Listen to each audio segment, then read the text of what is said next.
પાર્વતી પતયે હર હર મહાદેવ હર બ્રહ્મેશ્વર મહાદેવ કી જય.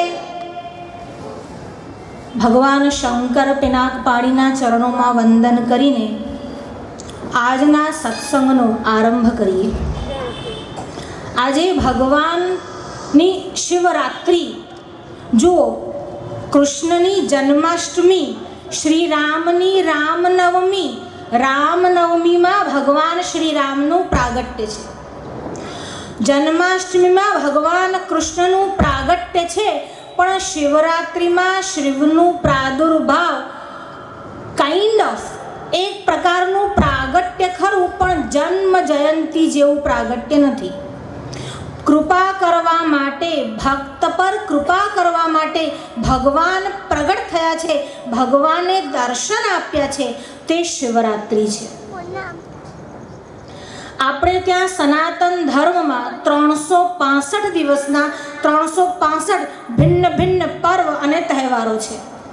આપણે કોઈનો તહેવાર ઓછીતો લેવાની આવશ્યકતા નથી. એટલે આપણે વેલેન્ટાઇન્સ ડે ના મનાવીએ તો ચાલે, ફ્રેન્ડશિપ ડેની ઉજવણી ના કરીએ તો ચાલે. આપણે ત્યાં બેસતા વર્ષનો આરંભ થાય છે એટલે એકમ, નૂતન વર્ષ, પછી ભાઈ બીજ એટલે બીજ, અખાત્રીજ ત્રીજ, વિનાયક ચતુર્થી ચોથ, વસંત પંચમી પાંચમ, રાંધણ છઠ, શીતળા સાતમ, જન્માષ્ટમી, રામનવમી, દશેરા, મોટી અગિયારસ, નાની અગિયારસ, વત્સ બારસ, ધન ત્રયોદશી એટલે તેરસ, કાળી ચૌદશ એટલે નરક ચતુર્દશી અને અમાવસ્યાએ દિવાળી. એક પણ દિવસ બાકી નથી. એટલે આપણે ત્યાં પર્વ મનાવવો હોય તો ભારતીય સંસ્કૃતિમાં ભિન્ન ભિન્ન પર્વ છે, ભિન્ન ભિન્ન ઉત્સવો છે. આપણે ત્યાં લોકો આનંદ પ્રમોદમાં જ રહેતા હતા, નિજાનંદમાં મસ્ત રહેનારા લોકો ભારતમાં છે. એટલે આપણે ત્યાં મોજશોખની વાત નથી, આપણે ત્યાં આનંદની વાત છે, આપણે ત્યાં પરમાનંદની વાત છે. સૌરાષ્ટ્રે સોમનાથંચ. જુઓ, અમે કેટલીક શિવરાત્રિથી દ્વાદશ જ્યોતિર્લિંગ પર વિચાર કરીએ છીએ. એમાં કેટલાક જ્યોતિર્લિંગનો વિચાર ગત શિવરાત્રિઓમાં થઈ ગયો છે. સૌરાષ્ટ્રે સોમનાથંચ, શ્રીશૈલ્યે મલ્લિકાર્જુનમ, ઉજ્જૈન્યામ મહાકાલમ, ઓમકારમ મમલેશ્વરમ, પરલ્યામ વૈજનાથંચ, ડાકિન્યામ ભીમશંકરમ. આટલા જ્યોતિર્લિંગનો વિચાર થઈ ગયો છે. સેતુબંધે તુ રામેશમ.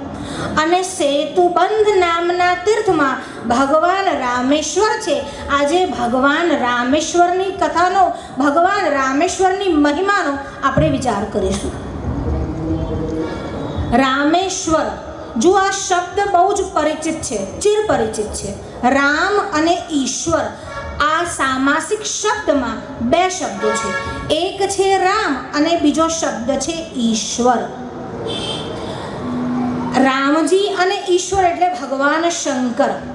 એ બંને આપસમાં ભેગા થયા અને કહ્યું, રામજીએ રામેશ્વર શબ્દનો અર્થ એવો આપ્યો, રામસ્ય ઈશ્વર. આ ભગવાન શંકર એ રામના ઈશ્વર છે, એ રામેશ્વર છે. રામસ્ય ઈશ્વર, રામના ઈશ્વર. એટલે ભગવાન શંકર કે નાના એવું નથી. ભગવાન શંકરે બીજો સમાસ, રામસ્ય ઈશ્વર. જો થોડું ઘણું ગ્રામર ધ્યાનમાં હોય તો રામસ્ય ઈશ્વર એટલે સંબંધ તત્પુરુષ સમાસ થશે. અને એનાથી વિશેષ બીજો સમાસ જે ભગવાન શંકરે કહ્યો, ભગવાન શંકરે બહુવ્રીહી સમાસ કહ્યો અને કહ્યું, રામ યસ્ય ઈશ્વર સહ રામેશ્વર. રામ જેના ઈશ્વર છે તે. ભગવાન શંકરના ઈષ્ટદેવ શ્રી રામ છે. સતત જપત શંભુ અવિનાશી, શિવ ભગવાન જ્ઞાન ગુણ રાશિ. ભગવાન શંકર સતત જેનો જપ કરે છે તે ભગવાન શ્રી રામ છે. એટલે ભગવાન શંકરે રામેશ્વર શબ્દનો જે અર્થ કયો એ એવો કયો કે રામ જેના ઈશ્વર છે તેવો હું એટલે શંકર. અને રામજી કહે છે ના ના, રામ એટલે મારા જે ઈશ્વર છે એટલે આપ, એ રામેશ્વર છે. હવે ઋષિઓને બોલાવ્યા. આ બંને વચ્ચે આપસમાં સંઘર્ષ નથી, આ મીઠી તકરાર છે. બંને વચ્ચે આપસમાં સંઘર્ષ છે. બંને સંઘર્ષ કેવો છે? બંને એકબીજાના ભક્ત છે એવું પોતાનું માનવું છે અને સિદ્ધ કરવું છે. એટલે આ બંને વચ્ચે હવે નિર્ણય કોણ કરશે? એટલે ઋષિઓને બોલાવવામાં આવ્યા અને ઋષિઓને કહ્યું તમે નિર્ણય આપો કે અમારા બંનેમાંથી સાચું કોણ, રામના ઈશ્વર કે રામ જેના ઈશ્વર છે તે? એટલે ઋષિઓએ કહ્યું રામ જેના ઈશ્વર છે તે પણ નહીં અને રામના ઈશ્વર છે તે પણ નહીં. રામ એવ ઈશ્વર ચ, રામ જ ઈશ્વર છે. રામ અને ઈશ્વર એટલે રામ અને શંકર, આ બંનેમાં ભેદ નથી. રામ જે છે તે જ ઈશ્વર એટલે શંકર છે. જો રામ અને ભગવાન શિવ, ભગવાન શંકરમાં ભેદ નથી તો રામ અને કૃષ્ણમાં ભેદ હોય ખરો? રામ જ શિવ છે, શિવ જ રામ છે. હવે કેટલાક લોકો તો શંકર અને શિવમાં પણ ભેદ કરે છે. આપણે અત્યારે એ વિષયમાં નથી પડતા, પણ રામ જ ઈશ્વર છે અને ઈશ્વર જ રામ છે. આ તો ઋષિઓની વાત થઈ. હવે રામ જ આ શબ્દની પુષ્ટિ કેવી રીતે કરે છે? અયોધ્યામાં ભગવાન રામનો દરબાર છે.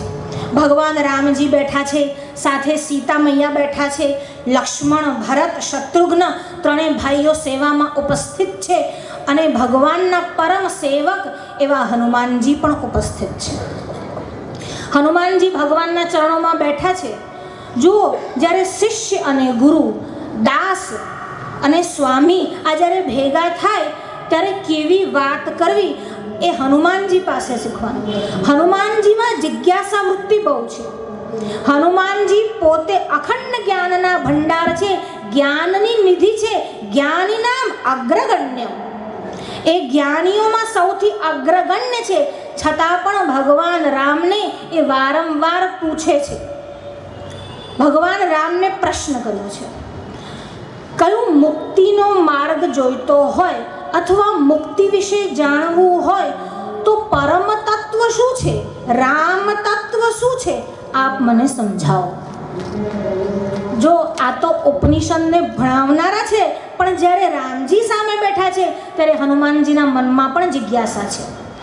એટલે હનુમાનજીની જિજ્ઞાસા એવી છે કે પરમ તત્વ શું છે, રામ તત્વ શું છે અને મુક્તિ શું છે, આપ અમને સમજાવો. જ્યારે હનુમાનજીએ પ્રશ્ન કર્યો ત્યારે રામજીએ કહ્યું જે પરમ તત્વ છે તે જ વેદાંતમાં ગવાયું છે. એટલે હનુમાનજીએ બીજો પ્રશ્ન કર્યો.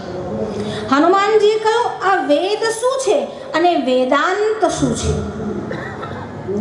યસ્ય નિસ્વસિતમ એતદ ઋગ્વેદો યજુર્વેદ સામવેદ અથર્વણઃ. યસ્ય નિસ્વસિતમ, આ જે પરમ તત્વ છે એનો જે નિશ્વાસ છે. બાળક જ્યારે જન્મે છે ત્યારે બાળકની સાથે સાથે અરે માતાના ઉદરમાં હોય ત્યારે પણ એનો શ્વાસ પ્રશ્વાસ ચાલતો હોય છે, એનું હૃદય ધડકતું હોય છે. એટલે જન્મ અને શ્વાસ એક સાથે ઉત્પન્ન થાય છે. ભગવાનનો જે નિશ્વાસ છે, ભગવાનનો જે શ્વાસોશ્વાસ છે તે જ વેદ નારાયણ છે. એટલે એવું પૂછાય નહીં કે વેદની ઉત્પત્તિ ક્યારે થઈ. વેદ અનાદિ છે, વેદ અનંત છે અને ભગવાનના શ્વાસોશ્વાસ છે. કયું આ વેદ જે છે એ ભગવાનના શ્વાસોશ્વાસ છે અને આ વેદાંત શું છે? સામાન્ય શબ્દ લઈએ તો વેદ અને અંત એવા બે શબ્દોનો આ શબ્દ સમૂહ છે.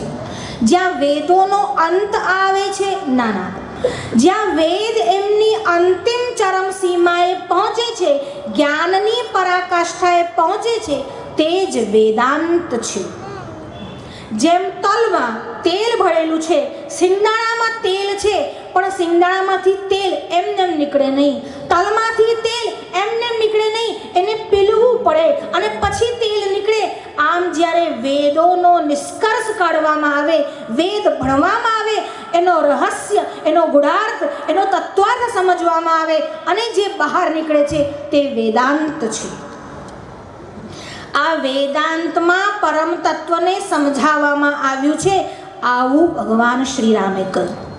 હવે હનુમાનજીનો ત્રીજો પ્રશ્ન જુઓ. જેમ જેમ પ્રશ્નનું નિરાકરણ થશે તેમ તેમ નવા પ્રશ્નો પણ ઊભા થશે. એટલે હનુમાનજીનો ત્રીજો પ્રશ્ન, આ વેદ કેટલા છે, આ વેદાંત શું છે? તો કયું વેદ 4 છે. આજે આપણી સ્થિતિ એવી છે કે આપણે સનાતન ધર્મી હોવા છતાં, હિન્દુ ધર્મમાં જન્મ લેવા હોવા છતાં પણ 4 વેદના નામ આવડતા નથી. ક્યારેક 4 વેદના નામ કોઈને આવડી પણ જાય તો ક્રમથી આવડતા નથી. ઋગ્વેદ, યજુર્વેદ, સામવેદ, અથર્વવેદ એવો એનો ક્રમ છે. હવે આ વેદોમાં એની અલગ અલગ ભિન્ન ભિન્ન શાખાઓ છે. એમાં જે ઋગ્વેદ છે એની 21 શાખાઓ છે. જે યજુર્વેદ છે એની 9 શાખાઓ છે. જે સામવેદ છે એની 1000 શાખાઓ છે. અને જે અથર્વવેદ છે એની 50 શાખાઓ છે. આમ વેદોની ભિન્ન ભિન્ન શાખાઓ છે. ક્યાંક મતભેદ પણ છે. યજુર્વેદની 100 શાખાઓ પણ કહે છે.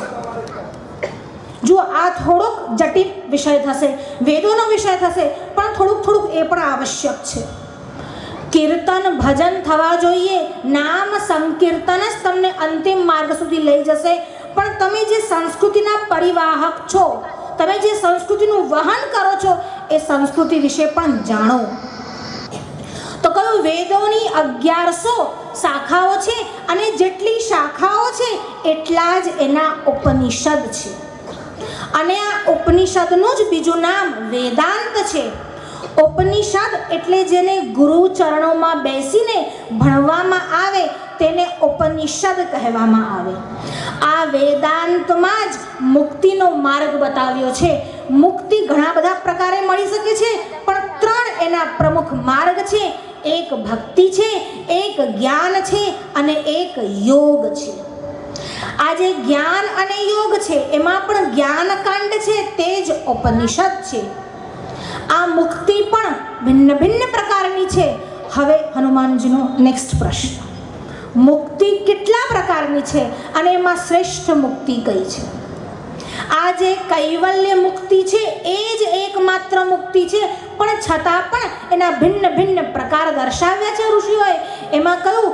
એક છે સાલોક્ય, એક છે સારૂપ્ય, એક છે સામીપ્ય અને એક છે સાયુજ્ય. જો આ બધા વેદાંતના ટર્મ્સ છે, થોડા કઠિન થશે, પણ જેમ જેમ સમજાતા જશે મજા આવશે, આનંદ આવશે.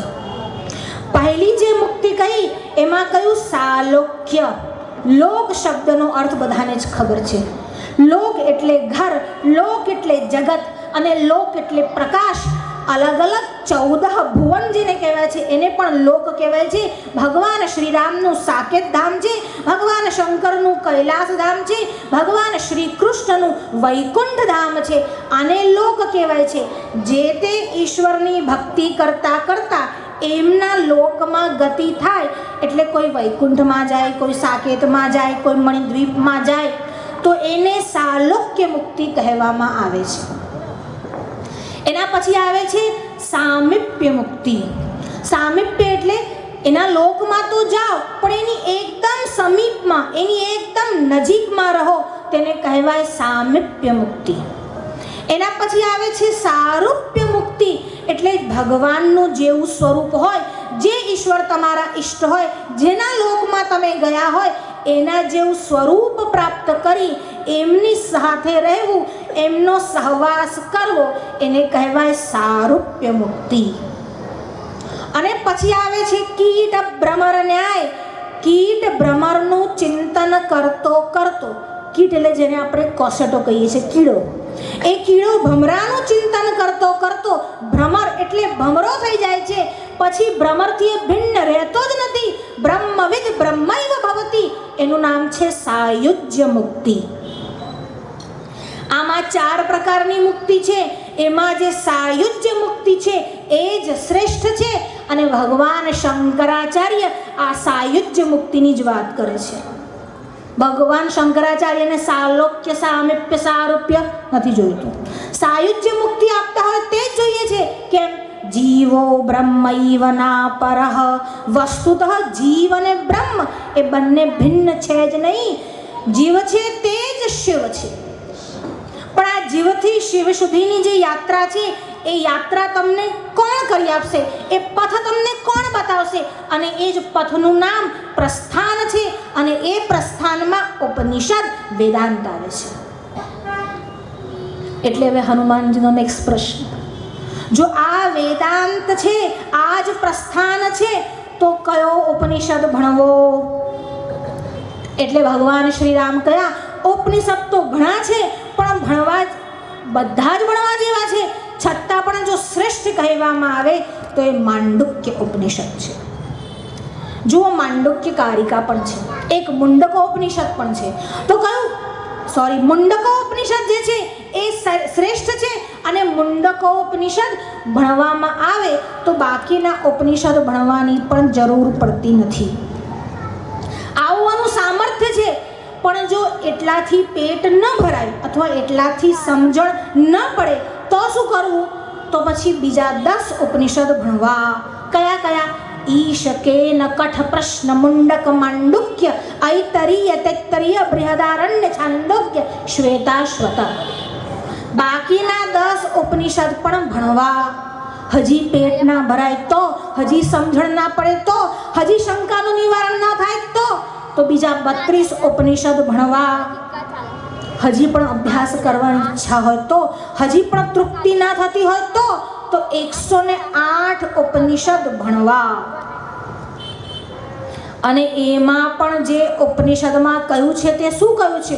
ઓમિત્યેકાક્ષરમ સર્વમ. ઓમિતિ એકાક્ષરમ સર્વમ. આ ઓમકાર નામનો જે એક અક્ષર છે તે જ સર્વમ, બધું જ એ જ છે. અમાત્રા ચતુર્થો, અને આની અમાત્ર છે. જો આમ તો માત્રા છે, ઓમકારમાં 3 માત્રા આવે છે, પણ જે ઓમકારનો બિંદુ છે એ અમાત્ર જેવો પણ ક્યાંક ક્યાંક દેખાય છે. જે અમાત્ર છે, ભગવાનમાં કોઈ માત્રા વસ્તુતઃ નથી. નિર્ગુણ જે બ્રહ્મ છે, નિરાકાર બ્રહ્મ છે, તેની વાત કરી છે. અમાત્રા ચતુર્થોયમ પ્રપંચોપશમઃ અવ્યવહાર્યઃ. પ્રપંચોપશમનમ, જે પણ જગત તમને આ આંખથી દેખાય છે, જે દૃષ્ટિપથમાં આવે છે, એ બધું જ પ્રપંચ છે.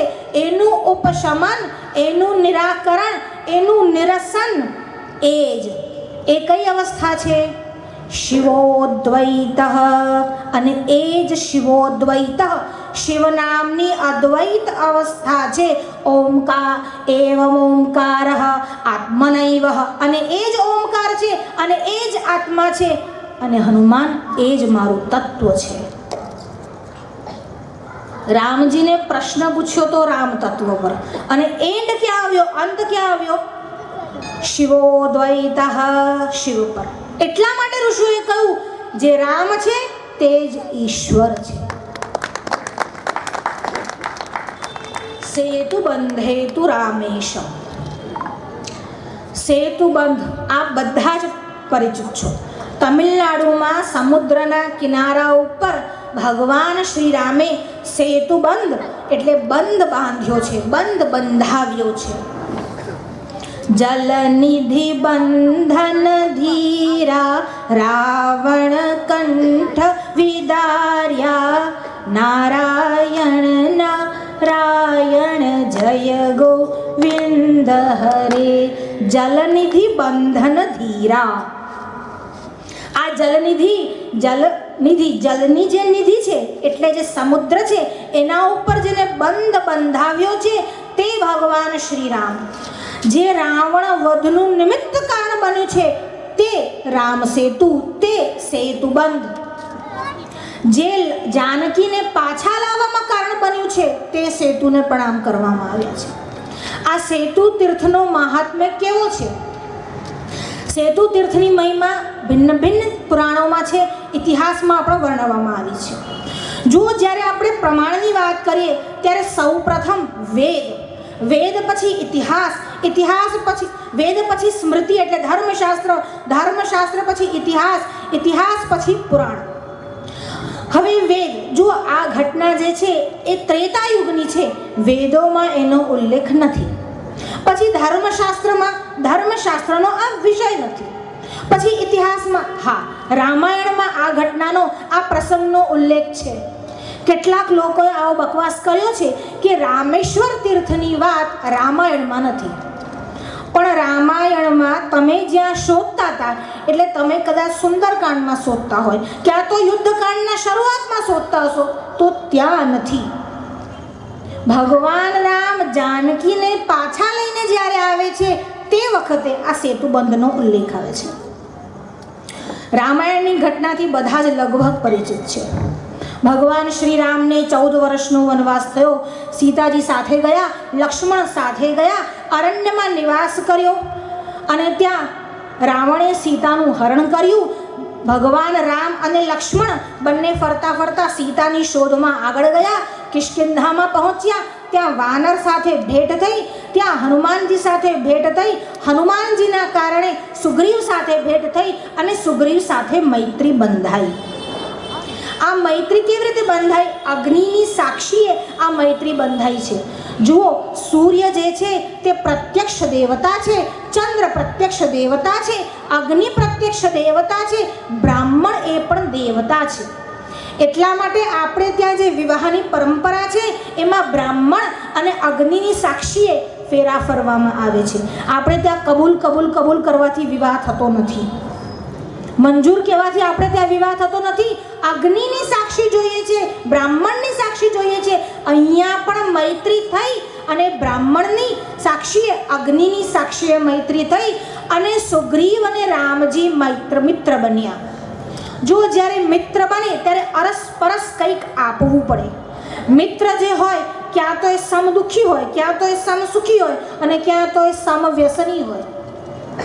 બંનેને ફૂંકવા જોઈતું હોય તો ભાઈબંધી હોય, પીવા જોઈતું હોય તો ભાઈબંધી હોય, ભટકવા જોઈતું હોય તો ભાઈબંધી હોય. હવે રામજીની પત્નીને રાવણ લઈ ગયો હતો અને સુગ્રીવની પત્નીને વાલી લઈ ગયો હતો. આમ બંનેનું દુઃખ એક સરખું હતું. જો મૈત્રીનું માત્ર આ જ કારણ ન હતું, ઘણા બધા ભિન્ન કારણો હતા. અત્યારે આપણે એ કારણોમાં નથી પડતા, પણ રામજી અને સુગ્રીવ વચ્ચે મિત્રતા થઈ અને સુગ્રીવની પત્નીને વાપસ લાવ્યા અને વાલીનો વધ કર્યો છે. ત્યાર પછી સુગ્રીવ અને એની સહાયતાથી સીતાજીની શોધ માટે વાનરના જૂથો ચારેય દિશાઓમાં મોકલ્યા છે. ખાલી દક્ષિણ દિશામાં કે હનુમાનજી સીતાની શોધ માટે ગયા છે એવું નથી. સુગ્રીવના વાનર સેનામાંથી 4 જૂથો બનાવવામાં આવ્યા. કેટલોક જૂથ ઉત્તરમાં મોકલાવવામાં આવ્યો, કેટલોક દક્ષિણમાં, કેટલોક પૂર્વમાં અને કેટલોક પશ્ચિમમાં. કારણ કે ખબર નથી કે રાવણની નગરી ક્યાં છે અથવા સીતાજી ક્યાં છે. એટલા માટે 4 બાજુએ ભિન્ન દિશાઓમાં જૂથ મોકલવામાં આવ્યા. હવે જે જૂથ દક્ષિણમાં ગયું તેમાં હનુમાનજી હતા, અંગદ હતા, નલ હતા, મૈંદ હતા, જામવાન હતા. હવે જ્યારે આ જૂથ દક્ષિણમાં ગયું અને જૂથ જ્યારે જતું હતું, ભગવાન રામજીના ચરણ સ્પર્શ કરવા આવ્યું ત્યારે ભગવાન શ્રી રામે મુદ્રિકા કાઢી અને હનુમાનજીને આપી. જો 4 દિશામાં અલગ જૂથ ગયા, પણ ભગવાન રામે કોઈને મુદ્રિકા આપી નથી. એટલે ભગવાનને તો ચોક્કસ ખબર જ છે હનુમાનજી જ ભાળ મેળવીને આવશે. કેટલાક લોકો એવો પ્રશ્ન કરે છે કે રામ પરબ્રહ્મ પરમાત્મા છે કે નહીં? જો રામ પરબ્રહ્મ પરમાત્મા ના હોય તો 4 વાનર જૂથને કંઈક ને કંઈક નિશાની આપતે. એવું કર્યું નથી. દક્ષિણમાં જે જૂથ ગયું એને જ નિશાની આપી છે, એને જ અભિજ્ઞાન મુદ્રિકા આપી છે. અરે એમાં પણ હનુમાનજીને બોલાવીને એમના હાથમાં મુદ્રિકા આપી છે.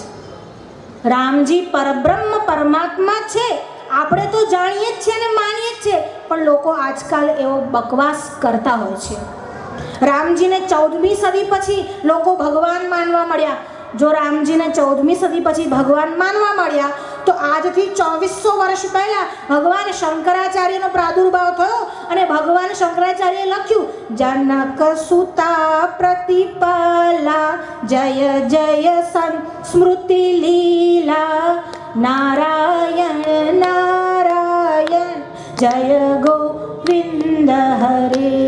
જનક સુતા પ્રતિપાલા જેને જનકની સુતા એટલે સીતાજીનું પાલન કર્યું. જય જય સંસ્મૃતિ લીલા, એ સ્મૃતિનો અમે યાદ કરીએ છીએ, એ સંસ્મરણો અમે વાગોળીએ છીએ. આવું ભગવાન શંકરાચાર્ય લખતે. રામ પરબ્રહ્મ પરમાત્મા છે. હનુમાનજીને બોલાવી મુદ્રિકા આપી છે. વાનર જૂથ દક્ષિણ દિશા તરફ ગયું છે. સમુદ્રના કિનારે આવ્યું છે. ત્યાં સંપાતિ નામના ગીધ સાથે મુલાકાત થઈ છે. સીતાની સંભાળ કરી છે. બતાવ્યું છે કે ત્યાં જગ્યાએ સીતાને રાવણ ઉપાડીને લઈ ગયો છે. હનુમાનજી ત્યાં ગયા છે. જો આખી કથા હું કહેતી નથી, તમને માત્ર જે મહત્વના મુદ્દાઓ છે એ કહું છું. અને હનુમાનજી સમુદ્રનું ઉલ્લંઘન કરી 100 યોજન સમુદ્રનું ઉલ્લંઘન કરી હનુમાનજી લંકામાં પહોંચ્યા અને ત્યાં સીતાજીને મળ્યા છે. જ્યારે સીતાજીને હનુમાનજી મળ્યા ત્યારે હનુમાનજી શું બોલ્યા છે? પહેલા તો પરિસ્થિતિ જોઈ છે. રાવણ ત્યાં આવ્યો છે. રાવણ કેવું સંભાષણ કરે છે એનાથી મનમાં બહુ દુઃખ થયું છે. હવે સીતાજીને ભરોસો વિશ્વાસ કેવી રીતે અપાવો કે હું રામજીનો દૂત છું, હું તમારો શુભેચ્છક છું અને તમારી શોધ માટે આવ્યો છું. એટલે એમને રઘુવંશ ગાથા ગાઈ છે. રઘુવંશ ગાથા ગાઈ પછી જ્યારે સીતાજીનું ધ્યાન આકર્ષિત થયું અને સીતાજીએ હનુમાનજીને જોયા ત્યારે હનુમાનજી એવું બોલ્યા છે, રામ દૂત મેં માતુ જાનકી, સત્ય સપથ કરુણા નિદાન કી, યહ મુદ્રિકા માતુ મેં આની. રામ દૂત મેં માતુ જાનકી, હું રામજીનો દૂત છું. પહેલો જ શબ્દ આવો બોલ્યા છે. આ દૂતનું લક્ષણ છે લાંબુ ભાષણ કરતો નથી. આવીને પોઈન્ટ ટુ પોઈન્ટ વાત કરે છે. પહેલા આવીને એવું કહ્યું, ના હું હનુમાન છું, સુગ્રીવનો પ્રધાન છું. હવે સુગ્રીવ કોણ, હનુમાન કોણ, સીતાજીને શું ખબર? પહેલો જ શબ્દ જે બોલ્યા, રામ દૂત મેં માતુ જાનકી. હે માતા જાનકી, હું રામજીનો દૂત છું. જ્યાં રામ નામનું સ્મરણ થયું, રામ નામનું શ્રવણ થયું અને સીતાના મનમાં હાશ થયું છે. અહીંયા લંકામાં રામજીનું સ્મરણ કોણ કરે છે? અને સીતાજીએ નજર ફેરવી શિંશપા વૃક્ષ પર હનુમાનજી બેઠા છે અને પછી યહ મુદ્રિકા માતુ મેં આની, અને આ મુદ્રિકા હું લાવ્યો છું. રામજીએ આ મુદ્રિકા મોકલી છે અને અભિજ્ઞાનની પહેચાન થઈ છે. પહેલા રામનું નામ સાંભળ્યું, અડધો શોક ત્યાં દૂર થઈ ગયો. બીજો રામજીનો દૂત આવ્યા છે, થોડો ઘણો શોક ત્યાં પણ દૂર થયો અને પછી રામજીની મુદ્રિકા થઈ જોઈ પૂર્ણ વિશ્વાસ આવ્યો, આ રામજીએ જ મોકલાવેલો દૂત છે. અને સીતાજી સાથે હનુમાનજીનો વાર્તાલાપ થયો છે. મૈત્રી કેવી રીતે થઈ, રામજી ત્યાં કેવી રીતે આવ્યા, બધી જ ઘટના સીતાજીને હનુમાનજીએ કહી છે. અને પછી હનુમાનજી એવું બોલ્યા છે, જો રામજીને આવું ખબર હોત તો અહીંયા તમને રાખત નહીં. જ્યારે સીતાજી વિલાપ કરવા લાગ્યા અને કહેવા લાગ્યા કે રામજી હજુ સુધી મારી સુધી નથી લીધી, હજુ રામજીએ મારા સમાચાર મેળવ્યા નથી, એટલે પછી હનુમાનજી બોલ્યા છે, જો ભગવાનને આવું ખબર હોત તો ભગવાન આટલી રાત અમને જોડાવત નહીં. અબ હું માતુ મેં જાઉં લવાઈ, પ્રભુ આયસુ નહીં રામ દોહાઈ. પ્રભુ આયસુ, પ્રભુની આજ્ઞા છે, અત્યારે જ હું તમને લઈ જાઉં. અને એટલું ના કીધું અત્યારે જ હું તમને લઈ જાઉં, એનાથી વિશેષ એમને કહ્યું, પૃષ્ઠે મામ, મારા પૃષ્ઠ પર આરોહ્ય, મારા પૃષ્ઠ પર બેસી જાઓ. પૃષ્ઠે મામ આરોહ્ય દેવી, મારા પૃષ્ઠ પર બેસી જાઓ. ક્ષિપ્રમ જનક નંદિની, હે જનક નંદિની, ઝડપથી તમે મારા પૃષ્ઠ પર, મારા ખભા પર બેસી જાઓ અને હું તમને ઉચકી અને રામજી પાસે લઈ જાઉં. બસ હવે તમારા દુઃખનું નિરાકરણ આવી ગયું છે. જ્યારે હનુમાનજી એવું કહ્યું મારા ખભા પર બેસી જાઓ, ત્યારે જાનકી બેસી શક્યા હોત, પણ જાનકીજીએ એવું કર્યું નથી. શું કારણ હતું? શું જાનકીને ત્યાંથી પાછું આવું નહોતું? આવું જ હતું. પણ જાનકી બહુ સરસ ઉત્તર આપે છે. સા બ્રવીન મામ દેવી, તે વખતે આ વાત હનુમાનજી રામજીને જ્યારે પાછા આવે છે ત્યારે પણ કહે છે, એ વખતે દેવી એવું બોલે છે કે હું તમારા પૃષ્ઠ પર બેસીશ નહીં, નહીં સધર્મો મહાકપે. હે મહાકપી, આ ધર્મ નથી. જ્યારે વાનરે મારો સ્પર્શ કર્યો ત્યારે હું વિવશ હતી, હું મજબૂર હતી, પણ સ્વવશા હરિપુંગવ. પણ અત્યારે મારી ઈચ્છાથી હું કોઈ પરપુરુષનો સ્પર્શ કરીશ નહીં. એટલે હનુમાનજી, તમારા ખભા પર હું બેસીશ નહીં. તમે દૂત બનીને આવ્યા છો, મારા સમાચાર રામજી સુધી પહોંચાડજો. આ પાતિવ્રત્ય ધર્મ છે કે ના પાડી તમારા ખભા પર બેસીશ નહીં. પણ જો કોઈ એવો સામે આર્ગ્યુમેન્ટ કરે, દલીલ કરે કે રાવણે સીતાનો સ્પર્શ કર્યો તો કે નહીં, પણ એ વખતે સીતાજી પરવશ હતા, વિવશ હતા, કોઈ જબરજસ્તીથી સ્પર્શ કરે એમાં એનો વાંક, એમાં એનો દોષ હતો નહીં. પણ એની ઈચ્છાથી એ પરપુરુષનો સ્પર્શ કરશે નહીં. આ જ કારણ હતું એવું નહીં, બીજું પણ એક કારણ હતું. જો તમે મને છાની છુપીથી અહીં લઈ જાઓ તો જેમ રાવણ મને ત્યાંથી પંચવટીથી ઉઠાવીને લઈ ગયો છે તેવું જ મને તમે લઈ ગયા કહેવાશો. એમાં રામજીની કીર્તિ શું? એમાં રામજીનું પરાક્રમ શું? અને જો મારા પતિના પરાક્રમની કીર્તિની વાત ન આવે તો મારે તમારી સાથે આવવું નથી. આ બે કારણોથી જગતજનની સીતા હનુમાનજીના ખભા પર બેસી અને પાછા આવ્યા નહીં. અને આ જે સમાચાર હતા એ હનુમાનજી લઈ અને પુનઃ જ્યાં વાનર યુદ્ધ હતું દક્ષિણ દિશામાં સમુદ્ર તટ પર ત્યાં ગયા છે. હનુમાનજી ત્યાં પહોંચ્યા. હનુમાનજીને આવેલા જોઈ, એમની મુખાકૃતિ જોઈ બધા જ સમજી ગયા સીતાની ભાળ ચોક્કસ મળી જ ગઈ છે. આમ જોઈને પ્રસન્ન થયા. હનુમાને આખી જે લંકાની વિવરણની વાત હતી એ બધા વાનરોની સમક્ષ કહી અને એમને એક પ્રસ્તાવ પણ મૂક્યો. જો આ પ્રસ્તાવ બહુ સુંદર છે, આમાં કેટલીક રાજનીતિક વાતો પણ છે. હનુમાનજી એવો પ્રસ્તાવ મૂક્યો કે હું ગયો અને આખી લંકાને બાળીને આવી ગયો. આ મેં તો જે મેઘનાદ હતો એને પણ મેં શું કહેવાય ચડા ચબાવી દીધા. મારું પરાક્રમ આવું છે, હું મારા પરાક્રમ પર અભિમાન નથી કરતો, આ રામની કૃપાનું કારણ છે. પણ મારી સાથે મૈંદ વાનર છે, મારી સાથે નલ છે, અરે મારી સાથે જામવાન છે અને મારી સાથે અંગદ છે. જો આ બધા જ વાનરો ભેગા મળી અને આપણે અત્યારે જ અહીંથી લંકા નગરીમાં જઈએ અને માતાને પાછી લઈ આવે, આપણા રામજીને કષ્ટ શું કામ આપીએ? પ્રભુને ત્યાં સુધી શું કામ આવવું પડે? મારી ઈચ્છા તો એવી છે કે આપણે જ જઈ આ કામ જે છે તે પૂર્ણ કરી આવીએ. અને આપણે બધા જ જઈશું તો એ પણ રામ કાર્ય જ છે અને એ પૂરું થશે. અંગદને આ વાત બહુ રૂચી ગઈ. અંગદે કહ્યું બિલકુલ બરાબર છે. એમ તો હું આખી આ લંકાના રાક્ષસની સેના માટે હું એકલો જ પર્યાપ્ત છું, પણ મારી સાથે જામવાન, મૈંદ, નલ છે, મારી સાથે હનુમાનજી છે અને આપણે એકલા જ સીતાજીને લઈને પાછા આવીશું. આમ અંગદ અને હનુમાનજી બંને આ પ્રસ્તાવ મૂક્યો. ત્યાં જામવાને આ પ્રસ્તાવ ઉડાડી દીધો. જો ઘણીવાર સભામાં પણ એવું થાય, કોઈક યુવાન પ્રસ્તાવ મૂકે, પછી થોડાક વૃદ્ધ હોય જે અનુભવી હોય એ ના પાડે કે આ વાત યોગ્ય નથી. તો કહ્યું આ વાત કેમ યોગ્ય નથી?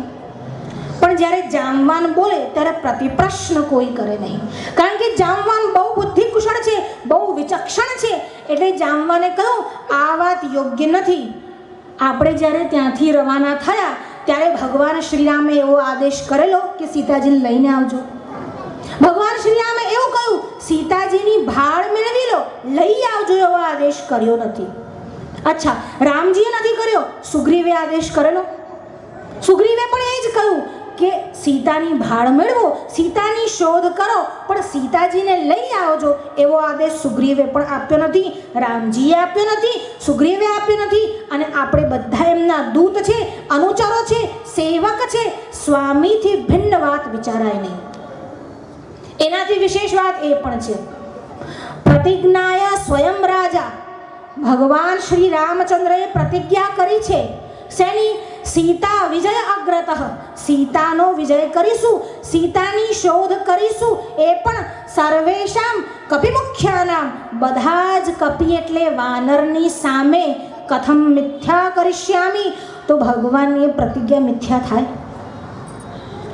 સેવકને સ્વામીની પ્રતિજ્ઞાનું ભાન હોવું જોઈએ. જ્યારે તમે રાજાના અનુચર છો, તમે રાજાના સેવક છો, તમે સ્વામીના ભક્ત છો, તો આજ્ઞામાં રહેલો છુપો નિર્દેશ પણ તમારા ધ્યાનમાં આવવો જોઈએ. આ વાત યોગ્ય નથી. એટલે આપણે પાછા જઈશું અને રામજી જે આજ્ઞા કરશે, સુગ્રીવની જે ઈચ્છા હશે એ પ્રમાણે આગળનું કાર્ય થશે.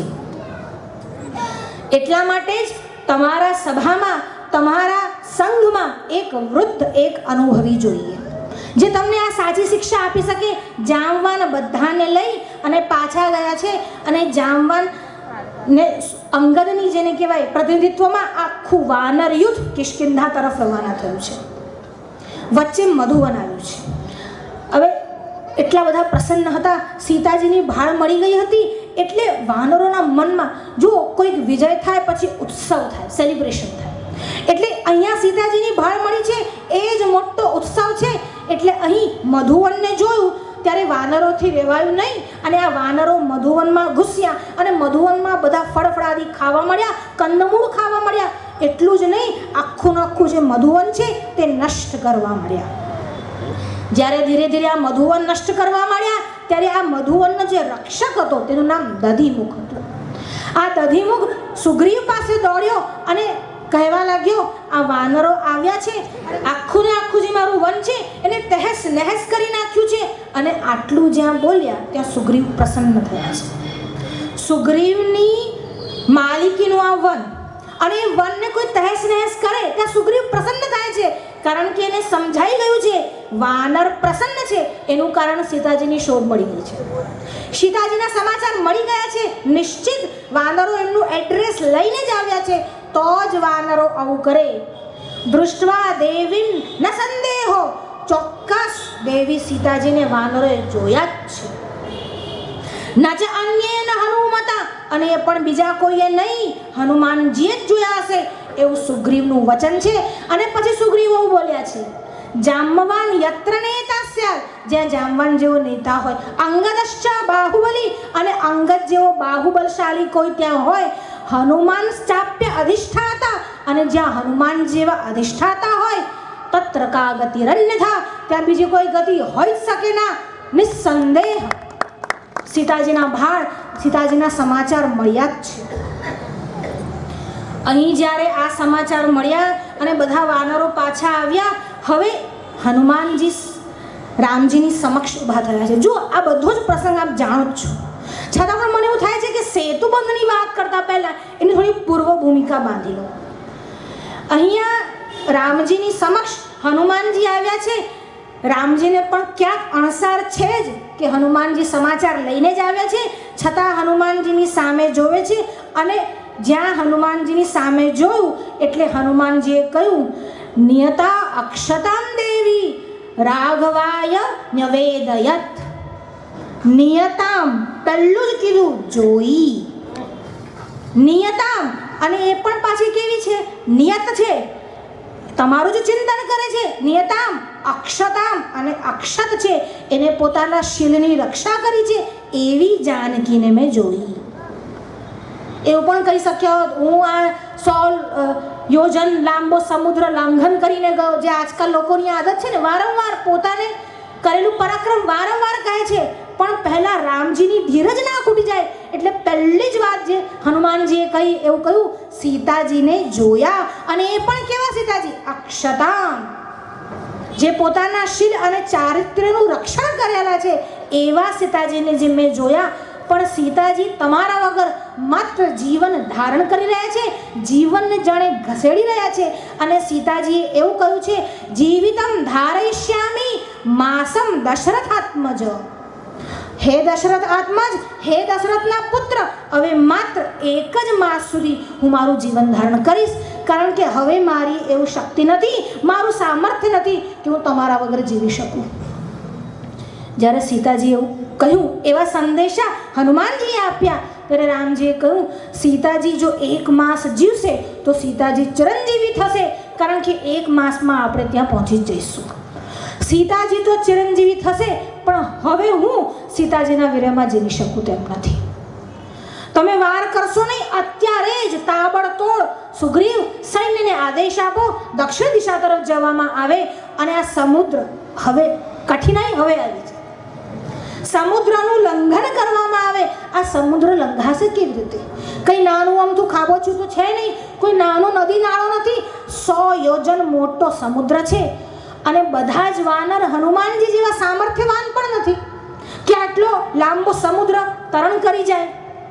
અને હનુમાનજી જતા રહે, અંગદ જતા રહે, કદાચ સુગ્રીવ પાસે પણ શક્તિ હોય અને એ જતા રહે, નલ નીલ મૈંદ જેવા વાનરો પણ જતા રહે, પણ રામજી અને લક્ષ્મણ એ માયાવી શક્તિ જાણતા નથી.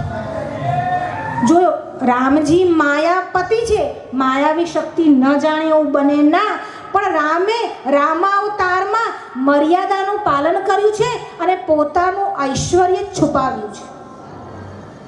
શ્રી કૃષ્ણએ ઐશ્વર્ય બતાવ્યું છે, રામજીએ ઐશ્વર્ય છુપાવ્યું છે. એટલે રામ અને લક્ષ્મણ સમુદ્રનું લંઘન કરી શકશે નહીં. મનમાં આ વાત હતી, પણ છતાં પણ એવો નિર્ધાર કર્યો, ગમે તે થાય પહેલા સમુદ્રના કિનારે પહોંચો, માર્ગ અપને આપ મળશે. સુગ્રીવે પણ રામજીને તૈયાર કર્યા છે. રામને તો કોણ તૈયાર કરે, પણ છતાં પણ મિત્રનું આવું સામર્થ્ય છે કે ભગવાનને, ઈશ્વરને પણ સલાહ આપી શકે છે, સૂચન કરી શકે છે. આખી સેના સાથે રામજી જે છે વાનર સેના રીછો સાથે આ સમુદ્રના તટ પર આવ્યા છે. સમુદ્રના તટ પર આવ્યા છે, હજુ ત્યાં પડાવ નાખ્યો છે. અને બીજી ઘટના એવી થાય છે કે વિભીષણ રાવણને છોડી અથવા તો રાવણની સભાનો ત્યાગ કરી વિભીષણને કાઢી મૂકવામાં આવે છે. વિભીષણ રામજીની શરણમાં આવ્યા છે. શરણાગતિનો આ પ્રસંગ પણ એક બહુ મોટો વિષય છે. અત્યારે આપણે એમાં પણ જતા નથી. અહીં વિભીષણ શરણમાં આવે છે, ભગવાન રામ શરણમાં આવેલાની રક્ષા કરે છે. એટલું જ નહીં, વિભીષણને વિજય તિલક કરે છે અને લંકાનું સામ્રાજ્ય એમને આપે છે. અયોધ્યાનું સામ્રાજ્ય ભરત માટે રાખીને આવ્યા છે. અહીં લંકાનું સામ્રાજ્ય, એના પહેલા કિષ્કિંધાનું જે રાજ્ય હતું તે સુગ્રીવને આપ્યું અને અહીંયા લંકાનું સામ્રાજ્ય પણ વિભીષણને આપવાના છે. રામજીને રાજ્યમાં રસ નથી, રામજીને ધર્મમાં રસ છે. ધર્મની સ્થાપના કરવા માટે રામજી આવ્યા છે.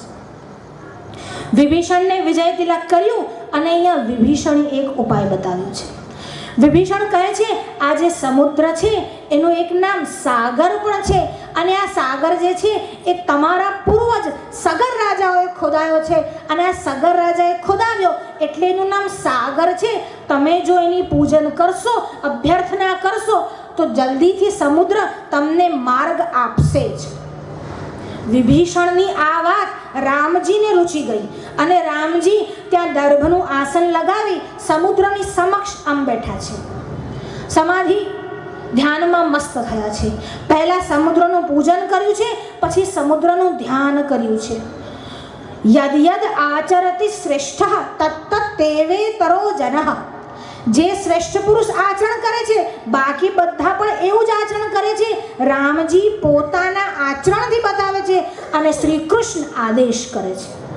શ્રી કૃષ્ણ ગીતામાં આદેશ કરે છે અને રામજી રામાયણમાં પોતાના આચરણથી કેવી રીતે વર્તવાનું, જીવન કેવી રીતે જીવવાનું એવું બતાવે છે.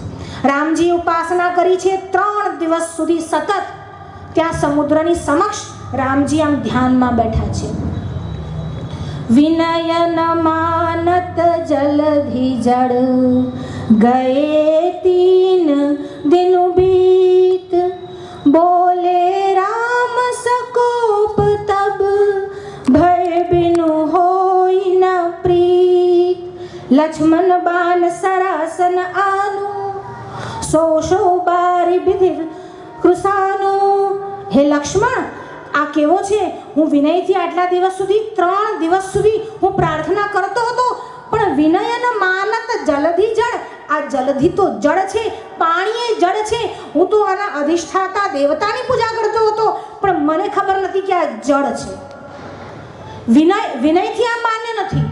અને 3 દિવસથી લગાતાર સતત હું અહીં બેઠો છું, છતાં પણ આને આવું અભિમાન છે કે મારી સમક્ષ ઉપસ્થિત થયો નથી. જુઓ, અહીં રામ પરબ્રહ્મ પરમાત્મા છે એનું પ્રમાણ મળે છે. 2 ટીપા પાણીના સુખાઈ શકાય નહીં. ડ્રાયર જોઈએ, સૂર્યનારાયણનો તાપ જોઈએ, આખો ને આખો જલધિ સમુદ્ર કેવી રીતે સુખાઈ શકાય? પણ રામજી આવું બોલ્યા છે, લક્ષ્મણ બાણ સરાસન આનુ. હે લક્ષ્મણ, મારા સરાસન, મારા ધનુષ્યને બાણ લાવો. શોષો બારિધિ, અને આ બારિધિ એટલે આ જે જલનિધિ છે, સમુદ્ર છે, શોષો તેને હું સુખાઈ દઈશ. અને કેવી રીતે? કૃષાનું અગ્ન્યાસ્ત્ર ચલાવીશ અને આખા ને આખા બારિધિને હું સુકાઈ દઈશ. જ્યારે રામજી એવું બોલ્યા છે ત્યારે હવે એને ભય થવા માંડ્યો, હવે ગભરાટ વધ્યો. શાંતિથી ઉપાસના કરતા તો માન્યો નહીં. હવે ભગવાને જેમ ભૃગુડી તાણી ભગવાને પોતાનો ભય દેખાડવાનો શરૂઆત કર્યો ત્યારે હવે સમુદ્રને પણ ભય લાગવા માંડ્યો. સમુદ્રને ભય લાગ્યો. સમુદ્ર ઉપર આવ્યો, પોતાની સાથે મોતીઓના થાળ લાવ્યો. શાંતિથી ભય બાપા કરતા તો ત્યારે માન્યો નહીં. એટલે પેલું કહેવાય છે ને કે લાતો કે ભૂત બાતો સે નહીં માનતે. એટલે બધાની આગળ જેવો જેનો સ્વભાવ હોય તેવું સામે વર્તન કરવું. દરેક જગ્યાએ અહિંસા ચાલી શકે નહીં. કોઈ એક ગાલ પર તમાચ મારે તો બીજો ગાલ ધરવાનો નહીં. તમાચ મારવા માટે હાથ ઉપડે એ પહેલા ઉખાડીને ફેંકી દેવાનો. અહિંસા બધે ચાલતી નથી. અહિંસા એટલે કાયરતા નહીં. પંડિતજી મહારાજ એવું કહેતા કે અહિંસાનો અર્થ કાયરતા નહીં. અહિંસા એટલે જ્યાં કરવા જેવી હોય ત્યાં અહિંસા કરવાની હોય. જ્યાં જરૂર પડે ત્યાં તમારે તમારું પૌરુષ દેખાડવું જ પડે. રામજીએ પણ પૌરુષ દેખાડ્યું અને કહ્યું, લક્ષ્મણ મારું બાણ લાવ, આખા ને આખા સમુદ્રને હું સુખાઈ દઈશ. અને જ્યારે આવું બોલ્યા સમુદ્ર બહાર આવ્યા અને સમુદ્ર ક્ષમાયાચના કરવા લાગ્યો. જ્યારે સમુદ્ર ક્ષમાયાચના કરવા લાગ્યો રામજી થોડા નમ્યા નહીં. હજુ રામજી એનું એ જોતા હતા કેટલો આ નમે છે. અને પછી સમુદ્ર એના યોગ્ય કારણ આપ્યા. કહ્યું આ જે છે એ બધી પ્રાકૃતિક અવસ્થા છે અને પ્રાકૃત અવસ્થા જે છે એ ગમે ત્યારે ચલાયમાન થઈ શકે નહીં. આપ ઈશ્વર છો, આપ સર્વ કરવાને સામર્થ્યવાન છો. પણ કોઈ ફરી એવું કહે કે હું આ બાણથી અગ્નિ દ્વારા સમુદ્રને સુકાઈ દઉં તો એટલે અમારાથી એવી રીતે કરાય નહીં. પણ તમે જ્યારે માર્ગ માગશો ત્યારે મારા અંદર રહેલા મત્સ્ય, મગર, કીડા, કૃમિ જે પણ છે એ તમને કોઈ પરેશાન નહીં કરે અને તમને માર્ગ આપશે. બીજી વાત, નાથ નીલ નલ કપિ દ્વૌ ભાઈ લરિકાઈ ઋષિ આશીષ પાઈ. હે નાથ, તમારા જે વાનર સેનામાં નલ અને નીલ આ બે ભાઈઓ છે. જુઓ આ નલ જે છે તે વિશ્વકર્માના પુત્ર છે અને વિશ્વકર્માના ઔરસ પુત્ર છે. વિશ્વકર્માનો એમને વરદાન મળેલું છે કે તું ખૂબ જ પરાક્રમી હોઈશ અને તું જે પણ વસ્તુ સમુદ્રમાં નાખીશ એ ક્યારે પણ ડૂબશે નહીં. લાકડું નાખીશ તો લાકડું તળશે, તણખલું નાખીશ તો તણખલું, અને પથ્થર નાખીશ, શિલા નાખીશ, પર્વત નાખીશ તો પણ એ સમુદ્રમાં ડૂબશે નહીં. અને એટલા માટે આ નલને બોલાવો, એની પાસે સેતુબંધ બનાવડાવો. અહીંયા સેતુબંધની ભૂમિકા પૂરી થઈ. હવે રામજીએ નલને બોલાવ્યા અને કહ્યું, નલ તમારામાં આટલું બધું પરાક્રમ હતું, તમે ક્યારેક કહ્યું નહીં. નલે કહ્યું, ભગવાન આપની આજ્ઞા થાય તો કહું ને, પોતાનું પરાક્રમ જાતે કહેવું નહીં, સ્વામી પૂછે તો જ કહેવું. આપણે તો આ ઓળખાણ છે ને આપણે તો પેલી ઓળખાણ છે, પણ કામ કર ને ભાઈ. ઓળખાણને કરવું શું? હું આને ઓળખું છું, તમે કહો ત્યારે કરું. એટલે સ્વામીનો આદેશ થાય પછી હું કરું એવી ભાવના નલની હતી. પણ મારું પરાક્રમ દેખાડું એવી ભાવના નલની હતી નહીં. અને નલે કહ્યું, મને આશીર્વાદ છે, હું જે પણ નાખીશ એ વસ્તુ સમુદ્રમાં, પાણીમાં, જળમાં ડૂબશે નહીં, તરશે. અને રામજીની આજ્ઞા થઈ, સુગ્રીવની આજ્ઞા થઈ. ચારે બાજુ વાનર સેના ગઈ અને શિલાઓ, પર્વતો, વૃક્ષો, ડાળખાઓ, શાખાઓ બધું લઈ જે પણ હાથમાં આવ્યું લઈ લઈને આવવા મળ્યા અને ધીરે ધીરે સમુદ્રમાં નાખવા મળ્યા. અને આ નલના પ્રતિનિધિત્વમાં બધાએ સેતુબંધ બાંધ્યો. 3 દિવસ સમુદ્રએ બગાડ્યા. જો સીતાજીએ કેટલા સમયની મુદત આપી હતી? 1 મહિનાની. 3 દિવસ સમુદ્રએ બગાડ્યા અને 5 દિવસ સેતુબંધ બનવામાં લાગ્યા. કોઈ આ કપોલ કલ્પિત કલ્પના નથી. કેટલા દિવસે, કયા દિવસે કેટલો સેતુ બન્યો એનું આખું ગણિત છે. અને નલમાં એ હોશિયારી હતી. કોઈ સારો કારીગર, સારો એન્જિનિયરને આટલા બધા મજૂરો એક સાથે કામ લાગે તો જલ્દી ભવન નિર્માણ થઈ જાય. એવો આ સેતુ પણ નિર્માણ થયો છે. પહેલે દિવસે 14 યોજન લાંબો સેતુ બનાવ્યો. પછી એની આગળ 20 યોજન લાંબો બનાવ્યો. પછી એની આગળ ફરી 21 યોજન લાંબો બનાવ્યો, ફરી એની આગળ 22 યોજન બનાવ્યો, ફરી 23 યોજન બનાવ્યો. આમ કરતા કરતા પૂરો 100 યોજન સેતુ બનીને તૈયાર થયો. સેતુ બનીને તૈયાર થયો. ભગવાન શ્રીરામની સેના સેતુ પર ચડી લંકામાં ગઈ અને પછી યુદ્ધકાંડ થયો એ તમે બધા જાણો જ છો. સીતાજીને લઈ અને રામજી જ્યારે પાછા આવતા હતા, જો આ સેતુ મહાત્મ્ય તો થયું, પણ હવે રામેશ્વરનું મહાત્મ્ય હવે આવશે. સીતાજીને લઈ જ્યારે રામજી પાછા આવતા હતા, રામજી પુષ્પક વિમાનમાં ચડેલા હતા, વિમાન ઉપર બધા આરૂઢ થયેલા હતા. અને સીતાજીને જો બહુ દિવસે મળે પછી કોઈક વ્હીકલમાં તમે બેસો એટલે તમારી પત્નીને તમે કહો કે જો આ યુનિવર્સિટી છે, આ કમાટી બાગ છે, આ સ્ટેશન છે, આમ બધું નગર બતાવતા બતાવતા આમ આવો, એમ રામજી પણ સીતાજીને બધું બતાવતા બતાવતા આવે છે. રામજી સીતાજીને કહે છે, જો આ લંકા નગરી છે, અહીં મેં રાવણનો વધ કર્યો, અહીં લક્ષ્મણે મેઘનાદનો વધ કર્યો, અહીંયા કુંભકર્ણ પછાડ્યો, અહીં સુગ્રીવે હનુમાને આ પરાક્રમ કર્યું. આમ બધું બતાવતા બતાવતા વર્ણન કરતા કરતા રામજીનું પુષ્પક વિમાન આગળ જઈ રહ્યું છે. જ્યાં સમુદ્રનું ઉલ્લંઘન થયું અને ત્યાં કિનારા પર પહોંચ્યા અને સેતુ બંધનું જ્યાં આરંભ થયો હતો ત્યાં પહોંચ્યા એટલે રામજીએ કહ્યું, અત્ર તું મહાદેવ, અહીંયા મહાદેવજીએ પ્રસાદમ કરો વિભુ. અહીંયા મહાદેવજીએ મારા પર પ્રસાદ એટલે કૃપા કરેલી. એતદ દૃશ્યમ, આ જે દૃશ્ય છે તે અહીંયા શું થયું હતું તો કે છે સાગર મહાત્મનઃ. અહીંયા સાગર જે મહાત્મા હતા એ શરણમાં આવ્યા હતા અને અત્ર પૂર્વે, અહીં પહેલા, અત્ર પૂર્વે મહાદેવ પ્રસાદમ કરો વિભુ, અહીંયા મારા પર મહેશ્વર મહાદેવે કૃપા કરેલી. અને કૃપા કેવી રીતે કરેલી એટલે હવે એનો ઇતિહાસ આવે છે. જુઓ, વાલ્મીકી રામાયણમાં એટલો લાંબો ઇતિહાસ નથી. પછી સીધું રામ એવું જ કહે છે કે સેતુ ઇતિ ખ્યાતમ, સેતુ બંધ ઇતિ ખ્યાતમ, ત્રૈલોક્યેન ન ચ પૂજ્યતે. સેતુ બંધ ઇતિ ખ્યાતમ, સેતુ બંધ નામથી એ ખ્યાત નામ થયું. ત્રૈલોક્યેન ચ પૂજ્યતે, અને આ ત્રિલોકીમાં પણ પૂજ્ય છે એવું આ સ્થાન છે. રામજી વાનર સેના સાથે આવ્યા ત્યારે ત્યાં ભગવાન શંકરની લિંગ સ્થાપના કરી છે. પહેલાં તો બાલુકાનું એટલે રેતીનું લિંગ બનાવ્યું, પછી ત્યાં ભગવાન શંકરનું આવાહન કરવામાં આવ્યું.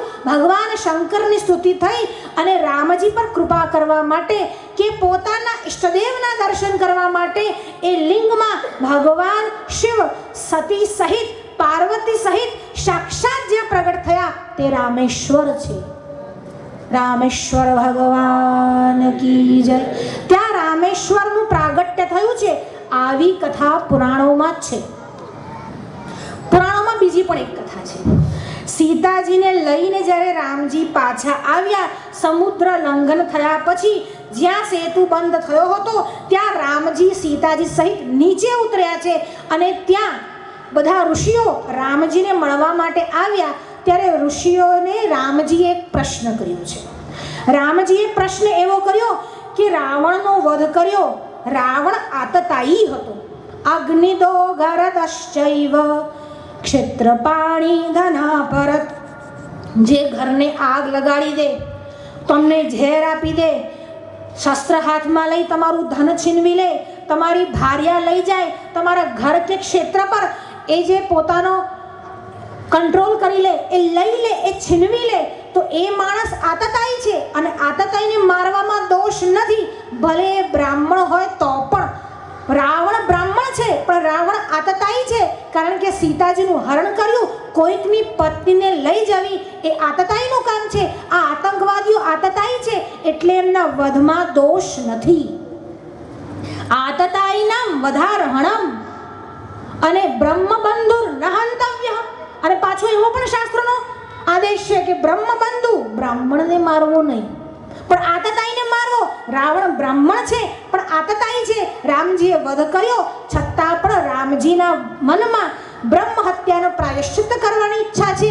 ઋષિઓને પ્રશ્ન કર્યો છે, બ્રહ્મ હત્યાનું પ્રાયશ્ચિત્ત બતાવો. અને બ્રહ્મ હત્યાનું પ્રાયશ્ચિત બતાવતા ઋષિઓએ કહ્યું, અહીં બાલુકાનું લિંગ નિર્માણ કરો, ભગવાન શિવની ઉપાસના કરો, શિવજીની સ્થાપના કરો. શિવજીની સ્થાપના કર્યા પછી બ્રહ્મ હત્યાનું નિવારણ થશે. બ્રહ્મ હત્યાનું નિવારણ થશે. હવે મનમાં થયું કે જો શિવલિંગની સ્થાપના કરવી છે તો કૈલાસથી જ લિંગ કેમ ના લાવવામાં આવે? એટલે ભગવાન શ્રી રામે હનુમાનજી સામે જોયું અને હનુમાનજીને કહ્યું, હનુમાન, તમે કૈલાસમાં જાઓ અને શિવજીની કૃપાથી લિંગ લઈને આવો. આપણે જ્યેષ્ઠા શુક્લ દશમીના દિવસે પ્રાણ પ્રતિષ્ઠા કરવી છે. હનુમાનજીએ કહ્યું, ભલે. હનુમાનજી કૈલાસ તરફ ગયા. થોડા જ દિવસો બાકી હતા. હનુમાનજી ત્યાં પહોંચી ગયા, પણ ભગવાન શંકર મળ્યા નહીં, કારણ કે અહીં તો ભગવાન શંકરનું સ્મરણ કરતા હતા રામજી. હવે જ્યાં રામજી સ્મરણ કરે ભગવાન શંકર ત્યાં આવેલા હશે. ભગવાન શંકર મળ્યા નહીં. હનુમાનજીને રાહ જોવી પડી. હનુમાનજીએ તપશ્ચર્યા કરી અને તપશ્ચર્યા કર્યા પછી ભગવાન શંકર પ્રસન્ન થયા અને એમને શિવલિંગ અર્પણ કર્યું. એ શિવલિંગ લઈ આકાશ માર્ગે હનુમાનજી સેતુબંધ પાસે આવ્યા અને ત્યાં જોયે તો એ ઘટના ઘટી ગઈ છે. અહીંયા ઋષિઓએ જોયું મુહૂર્ત જે છે એ વીતી રહ્યું છે, એટલે ઋષિઓએ રામજીને આજ્ઞા કરી, સીતાજી પાસે બાલુકા એટલે રેતીનું શિવલિંગ બનાવો, અમે પ્રાણ પ્રતિષ્ઠા કરીશું. કારણ કે જ્યેષ્ઠા શુક્લ દશમીના દિવસે પ્રાણ પ્રતિષ્ઠા કરવી જ છે.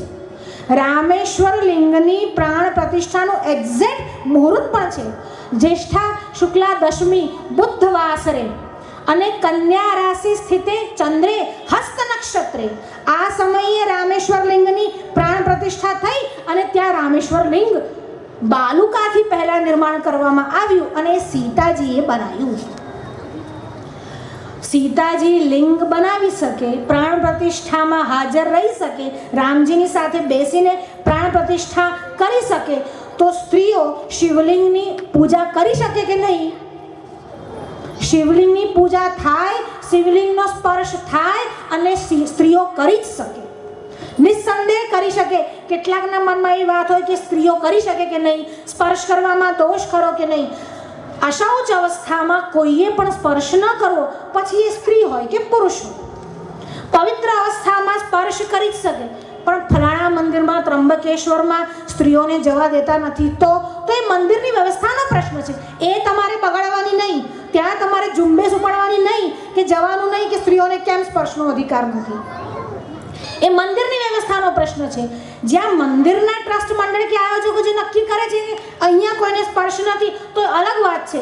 પણ ઘરે તમારે ત્યાં લિંગ હોય તો સ્ત્રીઓ પૂજન કરી શકે છે, અભિષેક પણ કરી શકે છે. અને જલેન તુષ્યતિ શિવ, ભગવાન શંકર તો એવા કરુણાનિધિ છે, માત્ર જળથી જ પ્રસન્ન થઈ જાય છે. સીતાજીએ બાલુકાનું શિવલિંગ બનાવ્યું, રામજી સાથે પ્રાણ પ્રતિષ્ઠામાં બેઠા, ઋષિઓએ પ્રાણ પ્રતિષ્ઠા કરાઈ. હવે હનુમાનજીના મનમાં ધક્કો લાગ્યો. આટલા દૂર ગયા, કૈલાસ જઈને આવ્યા, લિંગ સાથે લઈને આવ્યા, ભગવાન શંકરે આપેલું લિંગ તમારે આજ કરવું તો મને મોકલ્યા કેમ? એવું હનુમાનજી બોલ્યા નથી, મનમાં પણ એવું લાયા નથી. પણ હનુમાનજીને મન ભરાઈ આવ્યું. રામજીના ચરણોમાં પડ્યા અને પગ પકડીને કહ્યું, ભગવાન પ્રભુ, મારાથી શું અપરાધ થયો? કેમ આવું કર્યું? આ લિંગની સ્થાપના કેમ થઈ ગઈ? હું આ લિંગ લાવ્યો જ છું, હવે આને શું કરું?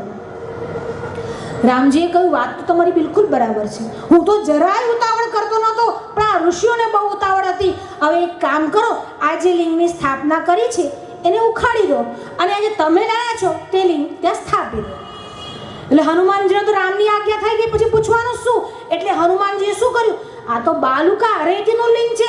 અરે હનુમાનજી તો આખો કૈલાસ પર્વત ઉચકીને લાવે એવા છે, સંજીવની માટે લાવ્યા જ છે પહાડ ઉચકીને. આ તો બાલુકા રેતીનું લિંગ છે. હનુમાનજી આમ બંને હાથથી આમ લિંગને પકડી અને આમ હલાવવા લાગ્યા. હનુમાનજી હલ્યા, પણ આ લિંગ હલ્યું નહીં. હનુમાનજીએ બહુ પ્રયત્ન કર્યો આ લિંગ હલાવવાનો, પૃથ્વી ડાવાડોળ થવા લાગી, પણ આ લિંગ હલ્યું નહીં. હવે હનુમાનજીના મનમાં થોડો રોષ પણ આવ્યો અને દુઃખ પણ થયું. અરે, આ લિંગમાં શું સામર્થ્ય છે? આ લિંગ જરાય ટસથી મસ થતું નથી. હનુમાનજીએ શું કર્યું? પોતાની પૂંછડીથી આ લિંગને આમ ભેરવ્યું અને પૂંછડીથી જોરથી આમ ખસેડવાનો પ્રયત્ન કર્યો, પણ 1 મિલીમીટર પણ લિંગ હલ્યું નહીં. પછી ભગવાન શ્રીરામની સામે જોયું અને શ્રીરામે કહ્યું, આની સ્થાપના મેં કરી છે. ભગવાન રામ સ્થાપના કરે ને તું હટાઈ જાય? આ કઈ બાબરી મસ્જિદ છે તો તમે તોડી આવો? આની સ્થાપના રામજીએ કરી છે. અને હવે રામજીના દર્શન જ્યારે હનુમાનજીએ કર્યા તે વખતે રામજી પરમ તત્વ રૂપે, પરમ શિવ રૂપે ત્યાં દૃશ્યમાન થયા છે. ભગવાને ત્યાં રામજીએ શિવના રૂપે, પરમ તત્વના રૂપે હનુમાનજીને દર્શન આપ્યા છે. રામ એ જ ઈશ્વર છે એ અહીંયા સાબિત થાય છે. અને આમ જોવા જાઓ તો રામના ઈશ્વર છે, રામના ઈશ્વર છે. અને હનુમાનજીના મનમાં જે વાત હતી, જે શંકા હતી, એનું સમાધાન થયું. હનુમાનજી ચરણમાં પડ્યા અને જ્યારે હવે અહંકારનું શમન થયું એટલે રામજીએ કહ્યું, એક કામ કરો, આ લિંગ લાવ્યા છો, આશુતોષની કૃપા છે, આ લિંગની પણ સ્થાપના કરો અને ત્યાં નજીકમાં જ, સમીપમાં જ આ લિંગની સ્થાપના કરો અને હનુમદીશ્વર લિંગ તરીકે ઓળખાય. આજે પણ રામેશ્વરમાં બંને લિંગ છે. રામેશ્વરનું લિંગ પણ છે અને હનુમદીશ્વરનું લિંગ પણ છે.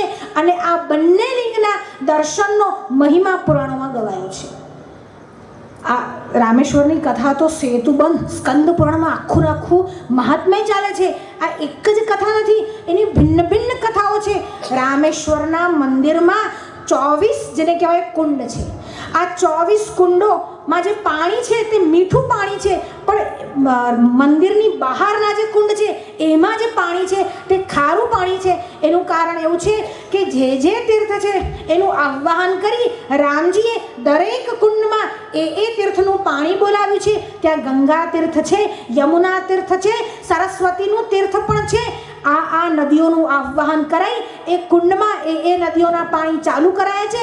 એટલે એ કુંડમાં પાણી જે છે તે મધુર પાણી છે.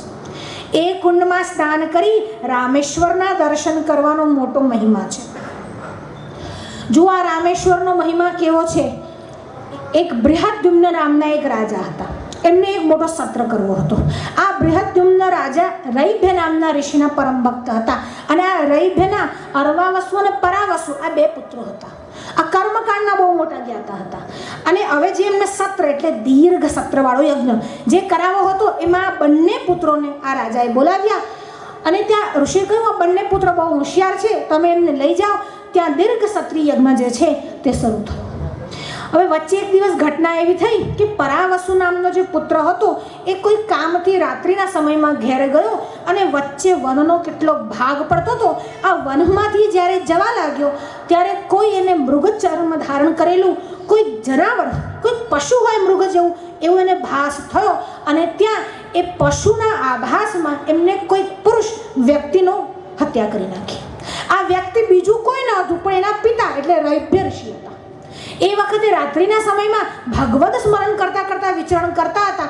આનાથી 2 પાપ થયા. એક તો પિતૃહત્યાનું પાપ થયું અને એક બ્રહ્મહત્યાનું પાપ થયું. હવે એક બાજુ દીર્ઘ સત્ર યજ્ઞની દીક્ષા લીધી હતી.